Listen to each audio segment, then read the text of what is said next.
এবং দিন প্রতিষ্ঠা করার জন্য যারা বিভিন্ন পর্যায় থেকে নেতৃত্ব দিচ্ছে তারা আজকে সেই খলিফার দায়িত্ব তারা কাঁধে নিয়ে কাজ করছে। প্রিয় উপস্থিতি, আজকে এই রাষ্ট্র থেকে শুরু করে এই সমাজ তখনই আলোয় আলোকিত হবে, আমরা বলি যদি কোরআনের আলোয় আলোকিত হয় তাহলে এই সুন্দর সমাজটা সুন্দর দেখা যায়। যদি কোরআনের আলোয় আলোকিত হয় তাহলে এই রাষ্ট্রটা সুন্দর দেখা যায়।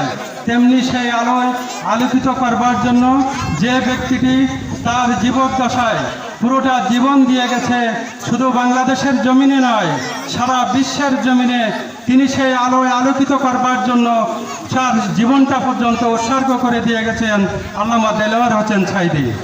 প্রিয় উপস্থিতি, তিনি আমাদের এই বাংলার জমিনের সম্পদ ছিলেন না, তিনি সারা বিশ্বের একজন সম্পদ ছিলেন।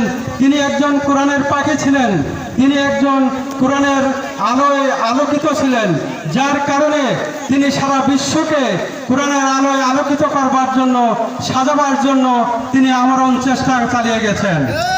প্রিয় উপস্থিতি, আপনারা জানেন যে আজকের বাতিল শক্তি সেই আহমেদ জাদিয়ার যুগের থেকে শুরু করে আজও পর্যন্ত সেই বাতিল শক্তিরা ইসলামের পথে কাটা হয়ে দাঁড়িয়ে আছে, ইসলামের পথে গদা হয়ে দাঁড়িয়ে আছে।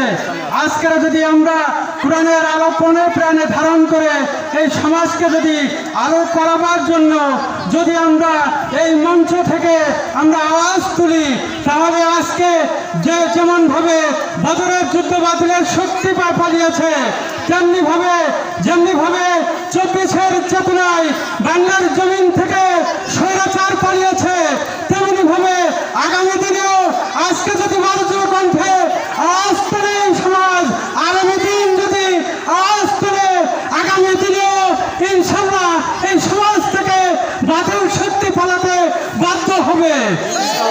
ভাইরা আমার, আমরা সেই আলোকিত সমাজ দেখতে চাই, আমরা আমরণ যুদ্ধ করতে চাই, আমরা আমাদের জীবনে আমরা এই সমাজে কোরআনের আইন বাস্তবায়ন হতে দেখতে চাই।